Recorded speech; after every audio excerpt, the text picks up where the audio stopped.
Yo gang, yo gang, yo gang, yo gang, what's up? It's Trollbot.exe.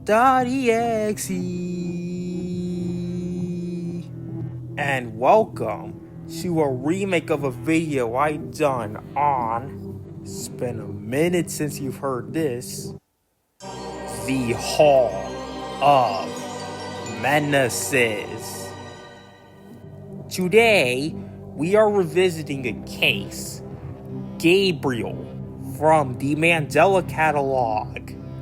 Yeah, the original video was kind of garbage. So, this is basically a remastered version. So, let's get to it with Exhibit A.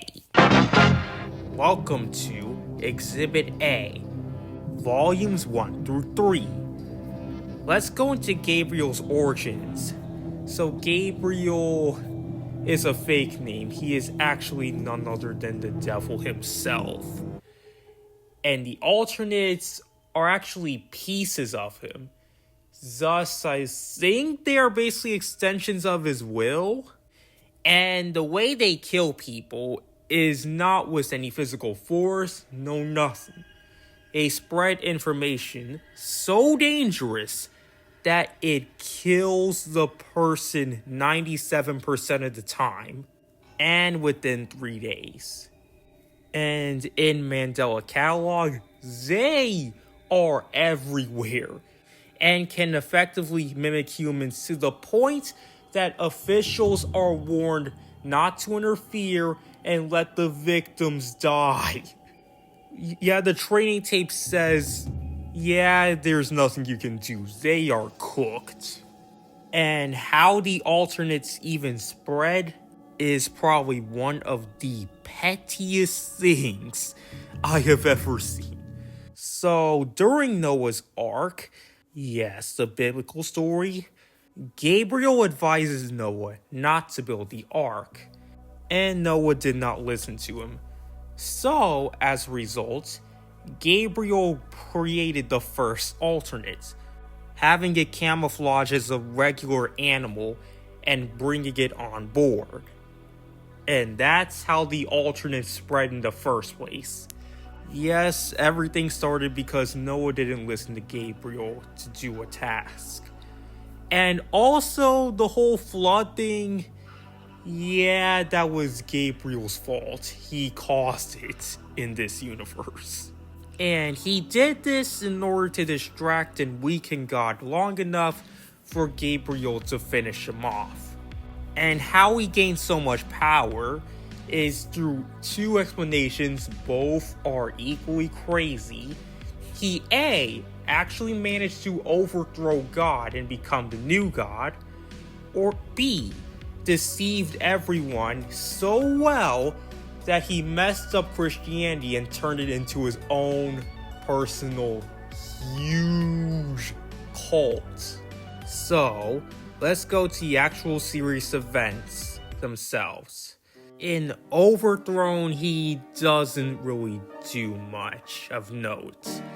Besides tormenting Mary, Joseph, and the shepherds, yes, the Bible figures, out of nothing for the love of the game, he doesn't really do much. The only big thing to note out of this is that he actually is implied to trap Jesus in a sand tomb forever. So, this leads to two theories. Either A, Jesus is trapped in such a cursed place that even God can't reach, or B, the most likely theory is that was Gabriel in charge of heaven. No one can really do a thing about it. And Jesus seems to be the normal son of God in this universe, implying that Jesus may have been some last plan by God to retake heaven. But Gabriel managed to put that plan down, effectively beating God. Now, let that marinate in your head on how crazy that sounds. But it's the most likely explanation for all this. He also is implied to have had a hand in Jesus' crucifixion. And also, he sent out the rest of his alternates in order to torment humanity for the rest of eternity.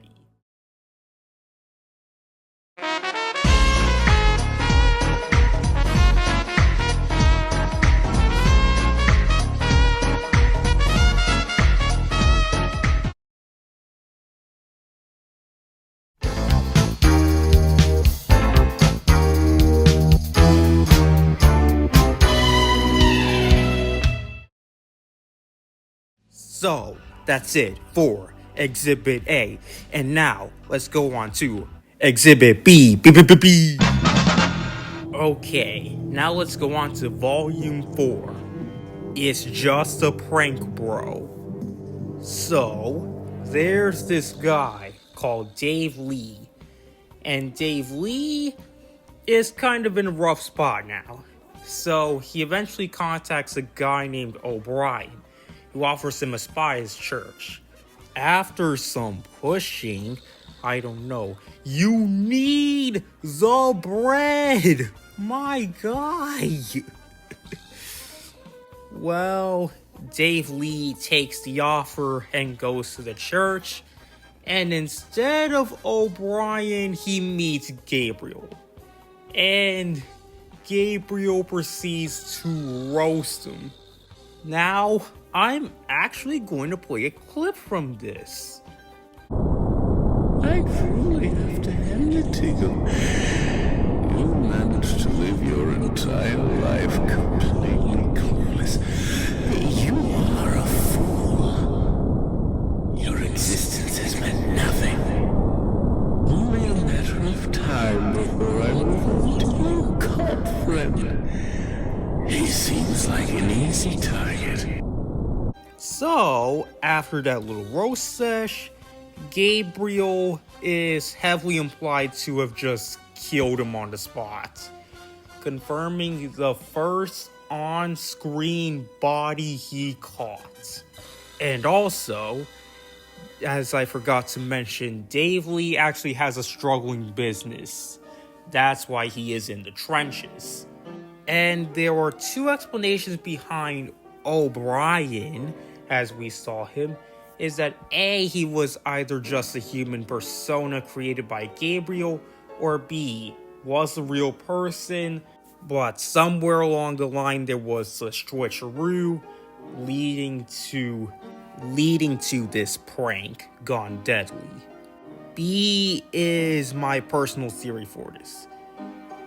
And I also have to really compliment Gabriel's voice actor. He genuinely did a good performance there. He sounds like a demonic, vile, corrupted version of Joker. Specifically the one for the Batman animated series. And unlike everyone else we covered, save Kendrick Lamar, Gabriel has never taken an L once. Or at least a personal L. And what places him so high in the Hall of Menaces is the sheer impact he had on the world at large. Like, thanks to him, almost everyone in the Mandela universe is basically just waiting to die at the hands of the alternates. And the world is under Gabriel's control. And there's also a theory that can actually rank him above Kid Buu, is that whenever someone dies in the Mandela Catalogue, Gabriel is theorized to send them to purgatory, whether they have been a good person in life or not. Now that's crazy. Like, if that's true, then that makes his placing even higher, as he doesn't really even have an end goal to doing that, or at least not one we saw yet. But then again, that's just a theory. Overall, he's either right behind or barely ahead Kid Buu in the Hall of Menaces. So, what to do next time? Well, I'm going to be playing Geometry Dash! Yay! Okay, now I covered this video and got over with. In the meantime, later, fools!